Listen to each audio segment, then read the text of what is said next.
Hey, Gemini, Sun, Moon, Venus, Rising, North Node. Welcome to Left Field. Today we're going to take a look at what makes your higher self proud of you. Okay, so what shadow cycle is closing out that your higher self wants to high five you about? For Sabian symbols, we have 20 degrees Sagittarius. In winter, people cutting ice from a frozen pond for summer use. We'll get back to that. 4 degrees Leo. A man formally dressed stands near trophies he brought back from a hunting expedition. Then for your divine animal spirit card, we have the swan, grace. And for your unicorn card, we have delight. So the swan says, "You who glides across the waters of my soul, bring me your wisdom and light. Help me transform into elegance and grace. Inspire me with dignity and the spirit of beauty." Delight says, "Count your blessings and enjoy life. Take pleasure in simple things. Always expect the best."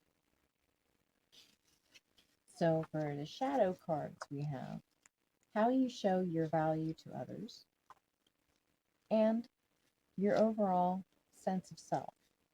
And for the positive quality card, we have uniqueness. And I'm just going to peek and make sure that you can see all that stuff. A little camera adjustment there. 20 degrees Sagittarius. In winter, people cutting ice from a frozen pond for summer use. I will get back to that in a moment.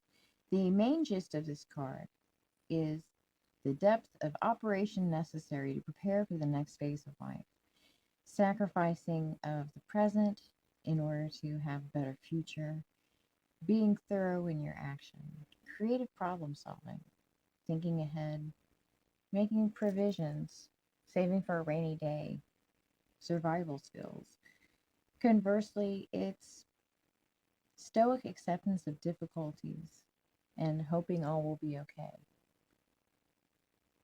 So, on one hand, 20 degrees Sagittarius represents preparation and also sacrificing.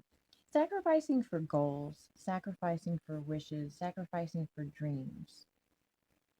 Going without in the now so that in the future things will be more bountiful. And then on the opposite side of that, it's about not really acting at all, just sort of accepting this is how things are and hoping for the best, but not really putting much more energy into it than that. So on one side, it's sort of preparation. On the other side, it's a lack of preparation. But the thing that is odd about it is in winter, people cutting ice from a frozen pond for summer use.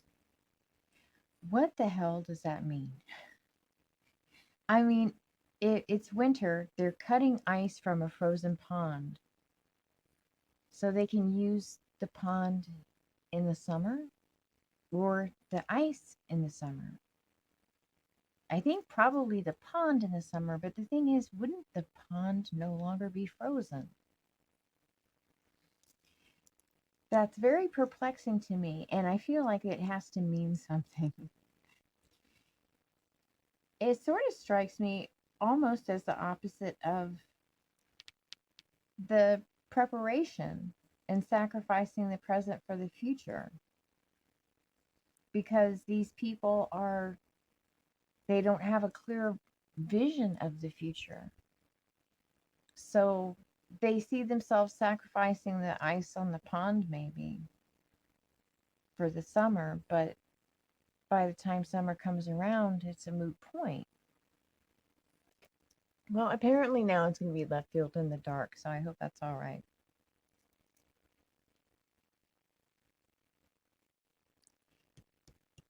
What I get from this, with this perplexing action up here, and then going to creative problem solving and thinking ahead, is these people actually paradoxically don't seem to be thinking ahead. Because if they were thinking ahead to summer and thinking of the pond in terms of summer, then the act of cutting the ice would be unnecessary. Well, I mean, yeah, it would be unnecessary. And that makes me feel like part of this shadow cycle here has been working through a lack of clarity and purpose that I think occurred. I think the fog rolled in on the clarity of purpose because of expectations of how others see value or how you perceive them to see value.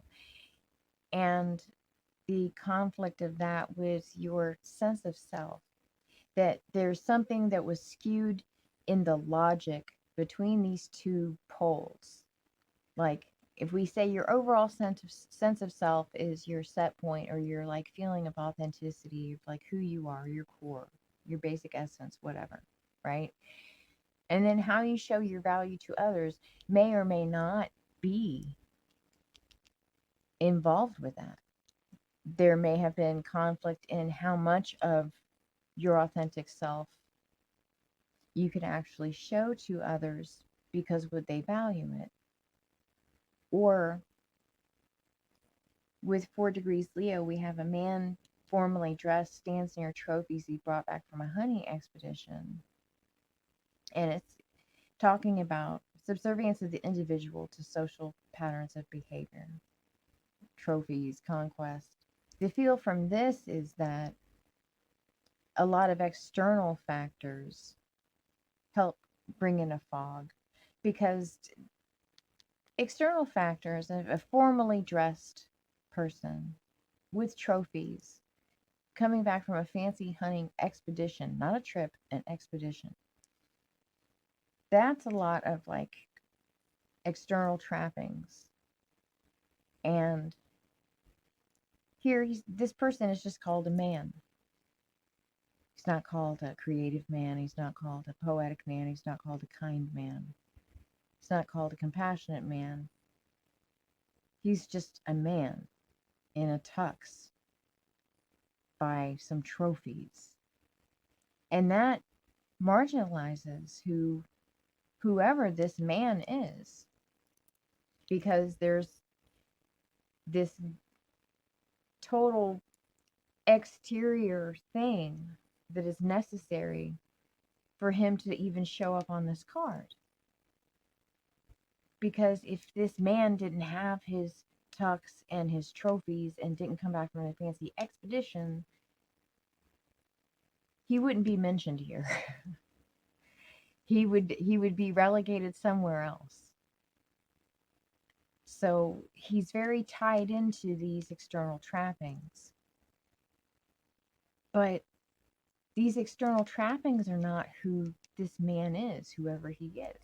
And I get a feeling like external trappings were a big part, or have been a big part, of how you were showing your value to others. Because you're a unique soul. Because I'm feeling like very creative, original, sort of irreverent soul. And very quick-witted.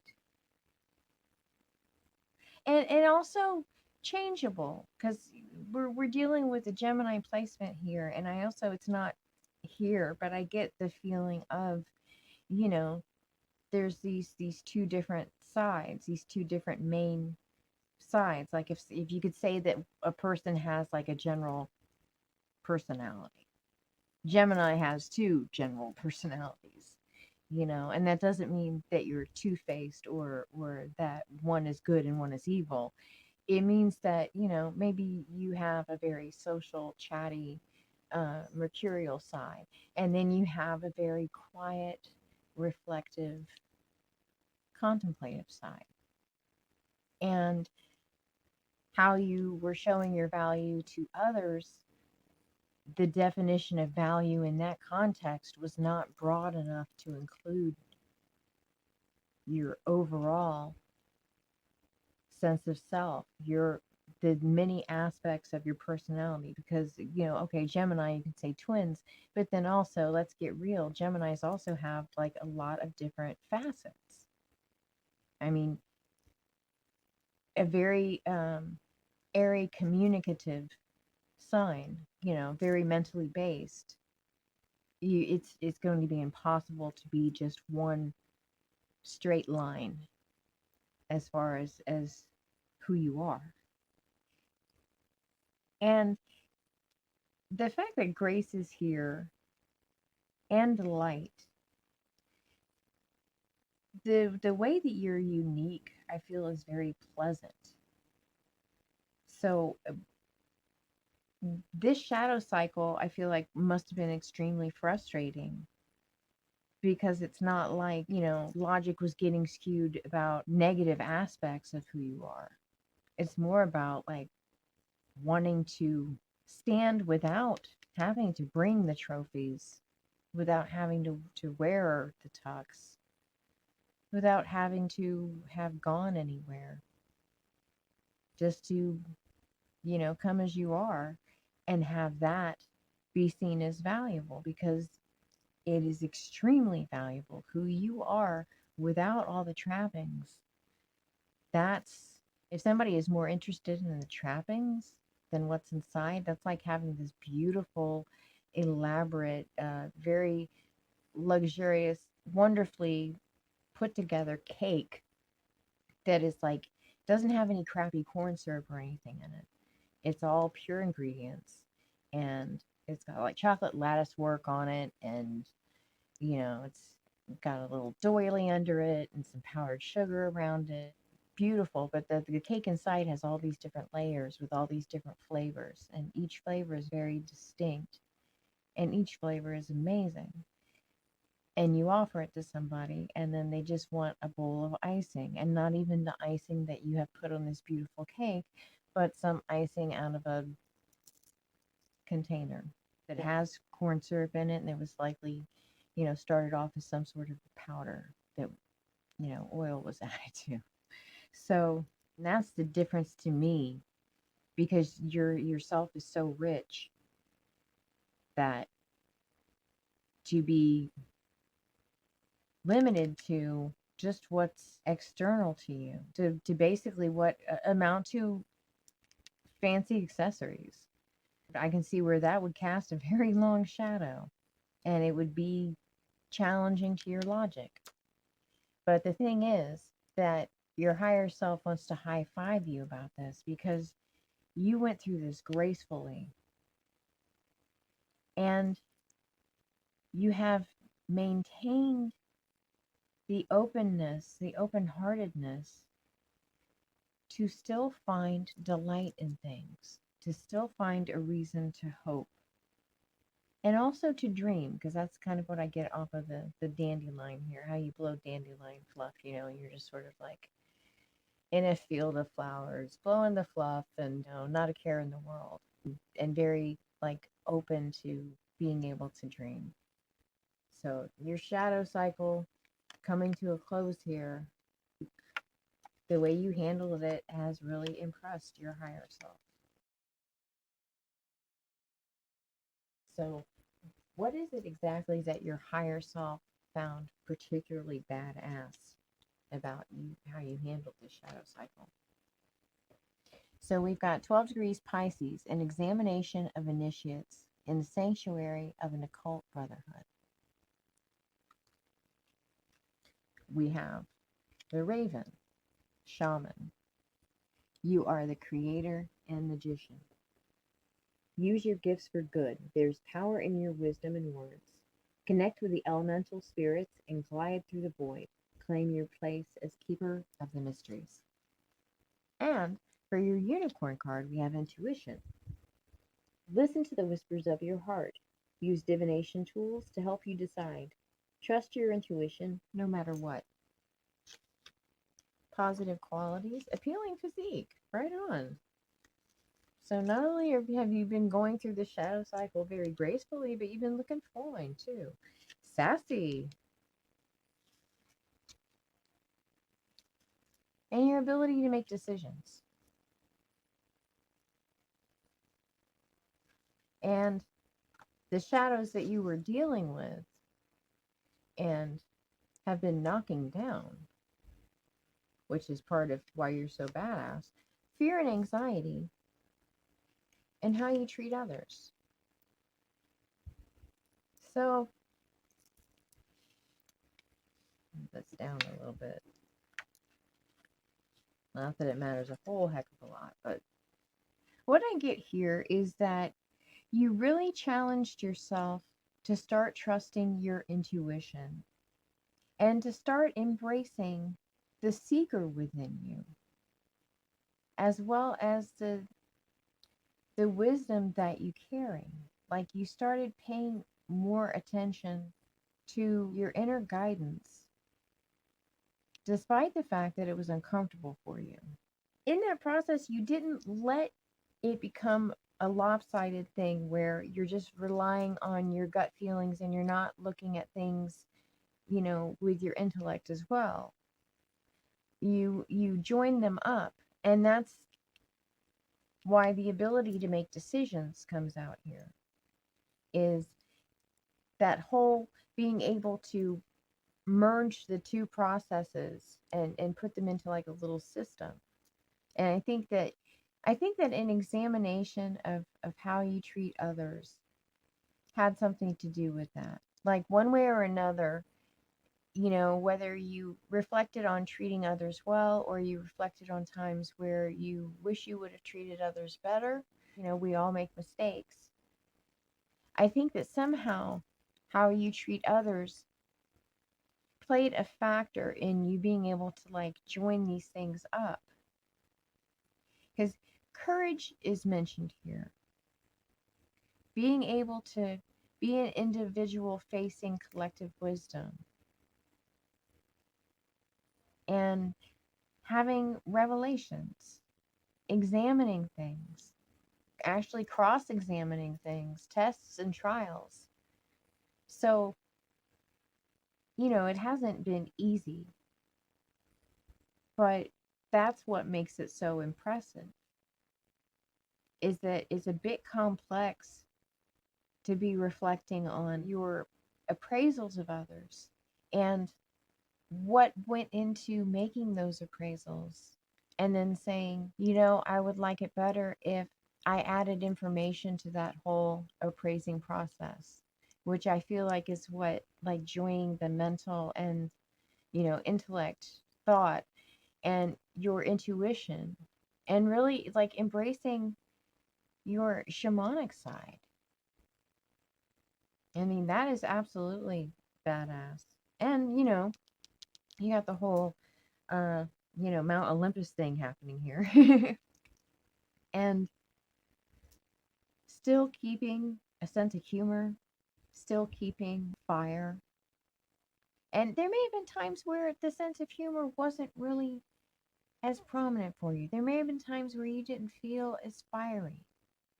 But, I mean, if you look at the phoenix rising from the ashes, there is a point in there where the phoenix doesn't feel too fiery either. And that's when the fire is out and it's just ashes and they kind of cooled off. But then, well, I mean, I don't know at which point, at what temperature of ash the phoenix rises. I should have Googled that before I launched into this. But, I mean, there is a point where there's not much going on. It's just ash. And that's why it's so freaking impressive when the phoenix rises. And your higher self is saying that you're so freaking impressive for rising to this occasion.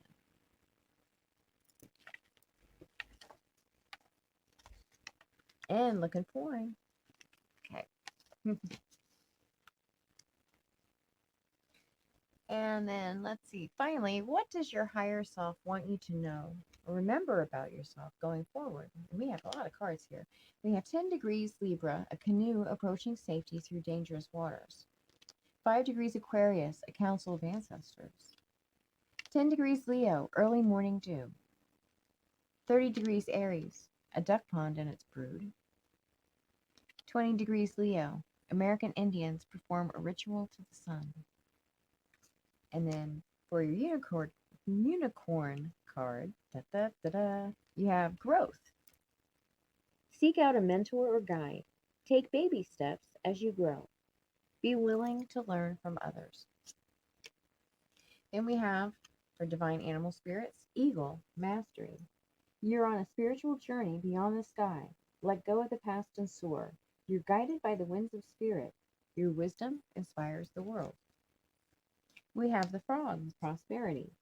Let go of the past and embrace change. Opportunities are close at hand. Hop into this new day with joy. Abundance and good fortune await you. And we have the goose with inner knowing. You are a brave traveler. Your soul knows the way. Be confident you'll achieve your destination. Loyal friends are always with you. Don't worry, you're blessed. Let yourself fly. Shadow aspects. We have Chicken Little syndrome, expectation push, and betrayal trauma. Positive qualities. We have joy to be around and worldview / perspective, which ironically we can't see that well. Okay. Let me just rearrange these a little bit. Okay.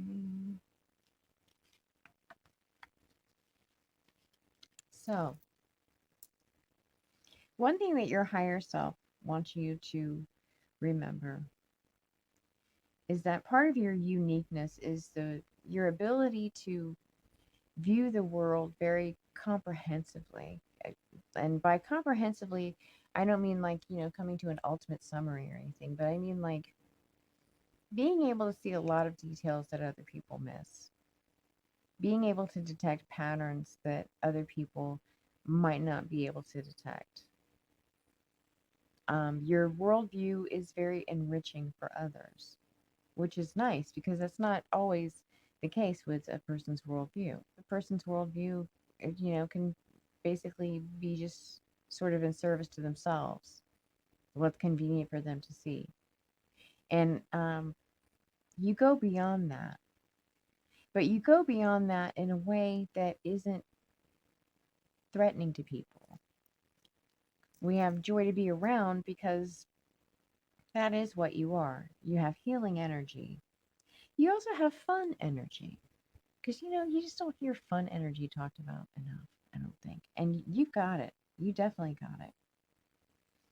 Your higher self wants you to remember that you have gone through what feels emotionally dangerous for a lot of people to go through. You have gone through a dark night of the soul, and you have come through waters that felt like they were going to drown you at some parts of this journey. You come through safely. And your new beginning, the beginning where you can have spontaneous response to life and emotions, where you can experience the unbearable lightness of being, where you can be refreshed and inspired. This is where you have steered yourself to a beautiful new beginning. And it's a beginning where you're in cooperation with yourself, where you're aligning things so that your rides in the future will be smoother. You've gotten in touch with your spiritual side. And the beautiful thing about that, besides the growth that it's going to give you and that it already has given you, is that it's put you so much more in touch with who you are, with the beautiful being that you are, and with all of the wisdom that you carry. And part of what your higher self also wants you to remember is that your ancestors are always with you.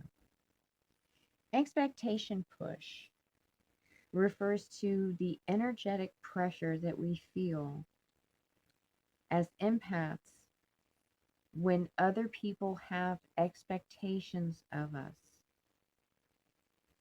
for good or for bad. We anticipate these expectations, and it's very easy if we're not aware that this dynamic can befall us. It can be very easy to simply go along with whatever sort of, for lack of a better term, whatever sort of script or storyline someone else is projecting onto you.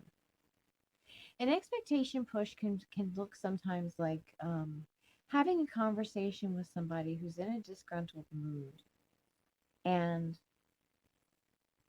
their words or their behaviors presuppose that you are going to react in a similarly defensive or negative or aggressive fashion, which you had no plan on doing. The intent of that doesn't actually reside in your heart, but because of the energetic push of that expectation, you fall into that. So you're arguing before you know it. That's like an expectation push. What I'm saying is that it's easy to take this energy that comes with these expectations that you're able to sense. It's easy to mistake that energy for your own. And so your higher self just wanted to highlight that just so you're aware of it, so it doesn't mess you up. Because if you know something like that is a dynamic, if you know, hey, sometimes this is a pattern that happens between people when one of the people is an empath. You know, we have a tendency to soak up the emotions and sometimes even the thoughts of others around us. And it's because we are so open. So being aware of expectation push is just, it's the awareness acts as a boundary in and of itself because you're aware of it. So it's naturally going to come to mind, hopefully, when you feel that sort of like, you know, how when you walk out into like a very hot climate after being in an air conditioned airport, just like the wave of heat just hits you. Like that sort of, when you feel that sort of pressure coming at you again, now you know, hey, expectation push, and it helps. The same thing with betrayal trauma. When you get triggered, remember that you've had difficulties in the past. And so that's going to make you hypersensitive. If you still have trauma, if you still have wounds that aren't healed, then you can't really trust the triggers that might go off because they don't have clean information. They have information that's coming from wounding. So that's just another thing to highlight for you. And then finally, the Chicken Little syndrome. The first rule of the universe is don't panic, and that applies to the whole sky is falling thing, whether that's the sky that we might think is falling or the sky that other people try to convince us is falling. And so your higher self just wants to say, don't worry about that bullshit. There's no reason to fear. You're so in touch with your inner knowing now. You're reaching a point of mastery with being able to detect those physical, emotional, and mental cues that let you know when something isn't kosher, when something isn't for you, when something's out of balance, or something has the potential to put you out of balance. You have begun to master recognizing those things. And so your higher self is extremely proud of you for that.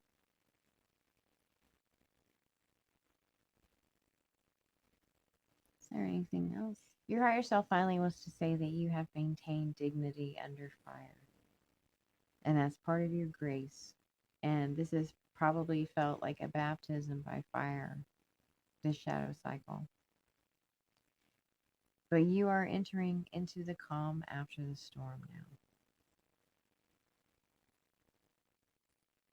So you're going to get a chance to get your rest, fortify yourself again, and be able to enjoy the new relationship you have with yourself, the new knowledge you have of yourself, the new self awareness. And it's really a beautiful thing, not only for you, but for the world, because you are a very unique person.